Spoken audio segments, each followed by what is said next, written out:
Assalamualaikum warahmatullahi wabarakatuh. Alhamdulillahirabbil alamin. Asyhadu an la ilaha illallah wa asyhadu anna Muhammadan abduhu wa rasuluh sallallahu alaihi wasallam wa ala alihi wa ashabihi amma ba'da.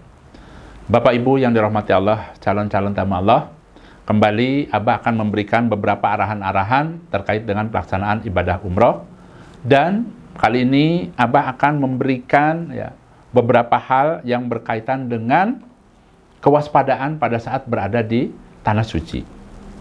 Yang pertama yang perlu dipersiapkan bagi Bapak dan Ibu yang akan umroh, supaya memiliki kaos dalam yang berkantong. Kalau ibu-ibu diusahakan membawa 2, kalau bapak-bapak cukup 1 lah. Nah, gunanya untuk apa? Yaitu menyimpan uang dan barang-barang yang berharga. Usahakan pada saat Bapak Ibu berangkat umroh, uang yang besar nilainya itu dimasukkan ke kantong. Kantong mana? Kantong kaos dalam. Jadi silahkan beli di online juga banyak. Namanya kaos kantong Doraemon. Karena ada di dadanya. Biasanya kantongnya besar, ada sletingnya. Nah, itu sebagai pengamanan barang-barang berharga.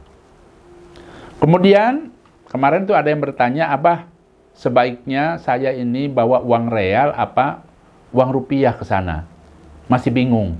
Di sini Abah akan jelaskan, pada saat Bapak Ibu akan umroh, usahakan uangnya itu sekitar 80% uang real, dan selebihnya yang sekitar 20% itu uang rupiah. Nah, uang rupiah ini bisa digunakan pada saat umpama Bapak Ibu kan ke bandara, kadang nunggu dan lain sebagainya. Nah, itu bisa digunakan, itu maksudnya. Kalau real semua kan nanti barangkali Bapak Ibu ada keperluan bagaimana, Dan nanti kalau umpamanya uang realnya habis untuk belanja di sana, uang rupiah pun berlaku di sana. Banyak pedagang-pedagang yang menerima uang rupiah. Nah, itu yang kedua. Yang ketiga, Bapak Ibu supaya hati-hati dengan barang bawaan, terutama barang berharga, baik itu handphone, kemudian juga uang. Abah akan ceritakan sedikit. Yang perlu hati-hati yaitu pada saat ada acara city tour. Biasanya city tour di Madinah dan di Mekah. Kalau di Madinah biasanya akan dibawa menuju ke Masjid Quba. Nah, di Masjid Quba ini supaya hati-hati, terutama ibu-ibu atau bapak-bapak yang akan berwudu atau ke toilet. Biasanya penuh, ngantri. Dan kejadian ini tempo hari juga mengenai jamaah umroh Abah. Nah, untuk itu ini sebagai perhatian. Nah, jamaah Abah itu tempo hari mungkin lupa.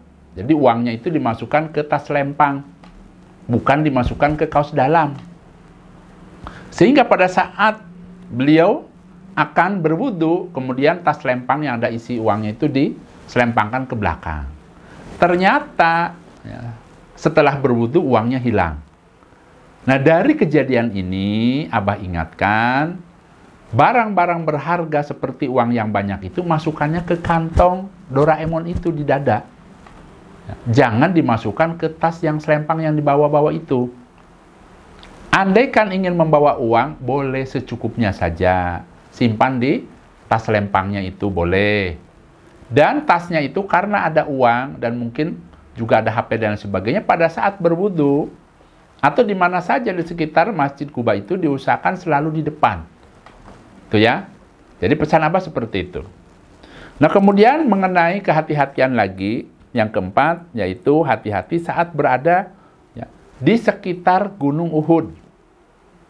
Gunung Uhud, insya Allah nanti Bapak Ibu pada saat city tour akan diajak ke Gunung Uhud, ziarah ke syuhada Uhud dan lain sebagainya. Nah, hati-hatinya apa, Abah? Hati-hatinya adalah pada saat Bapak Ibu mengunjungi yang namanya Jabal Rumat. Jadi ada pada saat zaman Nabi itu bukit yang tidak terlalu tinggi itu sebagai tempat pemanah pada saat perang Uhud. Nah, biasanya banyak orang yang menaiki Jabal Rumat. Dan di situ kemarin itu ya pada saat Abah bimbing rombongan ada yang menawarkan tukang foto nih yang menawarkan foto sekali jadi. Biasanya foto jepret, kemudian dalam beberapa menit sudah jadi. Nah, permasalahannya adalah biasanya dia akan minta imbalan yang sangat besar. Untuk itu, umpama ada orang yang memaksa foto dan sebagainya supaya jangan mau, supaya dihindari. Nah, kemudian masih di sekitaran Jabal Uhud, umpama ada orang yang minta jasa, mendoakan dan sebagainya supaya dijauhi. Ya. Jangan malah kita menanyakan dan sebagainya, sudah ya, pergi saja. Karena biasanya ya, orang tersebut ya, biasanya nih ya tempo hari itu pada saat Abah bawa rombongan pakai jubah, orangnya berjenggot, kemudian pakai sorban warna merah, ya, merah seperti orang Arab lah, ya seperti itu. Kemudian dia mendekati Abah, dia minta supaya dia yang membacakan doa. Nah, biasanya nanti setelah membacakan doa dan sebagainya, kemudian dia akan minta imbalan. Nah, ini jangan sampai terjadi. Ya, kemarin itu Abah abaikan. Nah, itu yang perlu hati-hati pada saat Bapak Ibu berada di sekitaran Gunung Uhud. Ya. Nah, kemudian pada saat di Arafah, ya, ini yang kelima. Pada saat di Arafah juga supaya hati-hati barang berharganya. Karena biasanya Masya Allah ya, ini mulai dibuka umrohan, biasanya yang berkunjung ke Arafah itu Masya Allah banyak sekali. Ya, hati-hati barang-barang berharganya. Dan kalau kemarin pada saat Abah bawa rombongan itu di Bukit Jabal Rahmah itu ada petugasnya. Nah, jadi insya Allah aman. Hanya saja umpamanya karena berdesakan dan sebagainya, di sini Abah ingatkan ya supaya hati-hati menyimpan uangnya, handphonenya dan sebagainya. Nah, kemudian yang kelima kemarin juga ada yang bertanya ke Abah. Abah, ya, katanya kalau kita sodako akan mendapatkan pahala yang pol pada saat berada di Mekah. Iya, betul. Ya, dalam hadis jelaskan, ya, baik itu seseorang itu di dalam beramal kebaikan di tanah haram, ya, khususnya di Mekah nih, ya, itu akan mendapatkan pahala lipatannya sampai 100.000 lipatan. Adapun yang ditanyakan, apakah saya sodakohnya itu pakai rupiah atau real? Jawabannya adalah sebaiknya kalau sodakoh itu uang real. Ya. Nah, caranya bagaimana? Umpama ingin sodakoh kepada para petugas kebersihan yang ada di sana, baik yang ada di Masjidil Haram maupun di jalan-jalan, boleh silahkan. Ya, tapi caranya yang ngumpet-ngumpet jangan sampai terlalu kelihatan sama orang.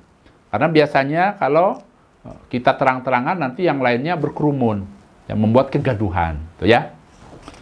Kemudian yang keenam, yaitu supaya hati-hati pada saat Bapak Ibu sudah menyelesaikan umrohnya.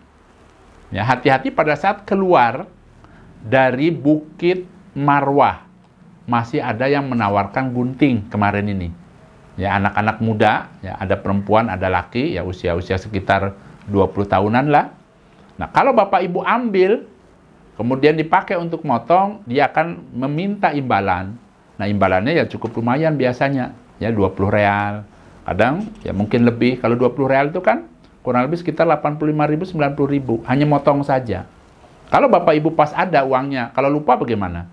Makanya dari sini Abah sarankan untuk tahalul, ya, prakteknya kan motong rambut boleh di kamar hotelnya. Tidak harus di luar Bukit Marwah. Pada saat keluar kan banyak juga ada beberapa orang yang memang bawa gunting. Boleh di situ juga boleh, atau kalau umpama nggak bawa peralatannya boleh di kamarnya, itu ya. Jadi tidak wajib, tidak harus di Bukit Marwah pada saat tahallulnya. Kemudian selanjutnya yang ketujuh, hati-hati ya pada saat Bapak Ibu berada ya di area Masjidil Haram. Nah, ini sedikit ya Abah akan jelaskan. Jadi kebetulan ini juga mengenai keluarga saya. Ya, tempo hari pada saat umroh itu memang penuh Masjidil Haramnya. Kemudian ya, keluarga saya itu ingin duduk di Masjidil Haram. Kemudian tas lempangnya yang berisi uang dan HP itu pada saat akan duduk diletakkan di depannya. Tiba-tiba pada saat diletakkan di depannya disamber orang dari samping. Nah, sampai keluarga langsung telepon saya dan lain sebagainya. Nah, dari kejadian ini berarti, ini buat pengalaman ya, pada saat Bapak Ibu ingin duduk, ya, terutama mungkin ibu-ibu kalau pada saat penuh dan lain sebagainya, nah ini kejadiannya keluarga saya seorang perempuan, pengen duduk, tasnya ditaruh dulu di depannya, baru ancang-ancang mau duduk, tiba-tiba diambil orang. Usahakan duduk, tetap pegang yang namanya tas. Ya, tas itu, ya. Mau isinya apa dan lain sebagainya, diusahakan jangan sampai terjadi sesuatu. Kan biasanya ada HP dan lain sebagainya di situ, ya. Diusahakan selalu dipegang. Adapun pada saat umpamanya sholat, ya kadang-kadang kan taruh di mana nih yang namanya tas.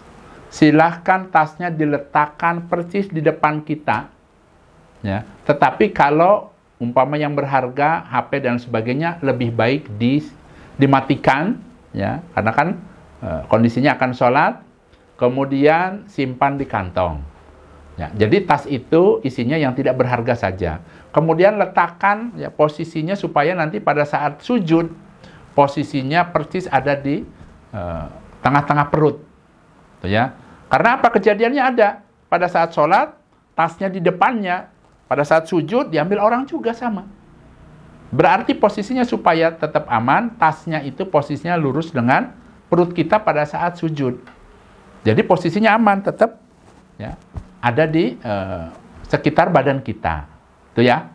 Nah, itu hal-hal yang perlu Abah ingatkan, ya harapannya dengan diingatkan ini mudah-mudahan Bapak Ibu yang mungkin sering mendengarkan nasihat-nasihat Abah ada tambahan pengetahuan. Harapannya mudah-mudahan Bapak Ibu di dalam pelaksanaan ibadah umrohnya dari mulai awal berangkat sampai kembali ke tanah air dalam keadaan sehat, aman, selamat, lancar, dan barokah. Itu harapannya. Baik Bapak Ibu, itu saja nasihat dari Abah. Ya, mudah-mudahan tahun ini yang akan melaksanakan ibadah umroh, Allah memberikan sehat, mudah, aman, selamat, lancar, dan barokah. Bisa kembali lagi ke tanah air dalam keadaan sehat, barokah. Dan mudah-mudahan doa-doanya dikabulkan. Kemudian umrohnya dan semua ibadahnya diterima Allah. Mudah-mudahan umrohnya juga menjadi umroh yang mabrur. Nah, saya rasa itu saja Bapak Ibu, Abah pamit. Wassalamualaikum warahmatullahi wabarakatuh.